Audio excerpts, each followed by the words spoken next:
الله عليكم متابعي الكرام، أسعد الله أوقاتكم بكل خير. عزيز أخنوش يفاجئ الأساتذة بهذا القرار الصارم. قبل ما نبداو في التفاصيل ما تنسوش ديروا إعجاب الفيديو وتشتركوا في القناة باش توصلوا بجديد الأخبار. إليكم التفاصيل. كشف مصدر مسؤول أن رئيس الحكومة عزيز أخنوش سيتخذ خطوات صارمة في حق الأساتذة المتغيبين عن التدريس بعد التزام الحكومة أمام النقابات بالرفع من أجور الأساتذة. وأضاف المصدر ذاته أن عزيز أخنوش يراهن على فتح باب الحوار مع النقابات والإصغاء لمطالب الأساتذة واتخاذ خطوات نحو الدفع بحل للأزمة بغية عودة التلاميذ للحياة الدراسية في أقرب وقت.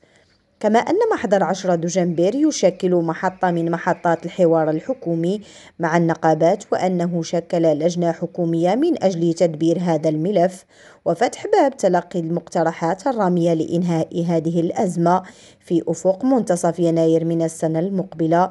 وتسعى الحكومة من خلال الجلوس في طاولة الحوار إلى محاولة تحقيق مطالب الأساتذة في الحدود الممكنة من الناحية الواقية، وتقديم تنازلات من كلا الجانبين بغية إنقاذ الموسم الدراسي من الضياع وحفظ الحقوق الفضلى لأبناء المواطنين في التربية والتعليم. وشدد المصدر ذاته على أن عزيز أخنوش يؤكد على أن همه الآن هو عودة التلاميذ إلى المدرسة، وأن الأساتذة المتغيبين عن التدريس سيتحملون المسؤولية كاملة في حال استمرارهم في غيابهم عن الدراسة.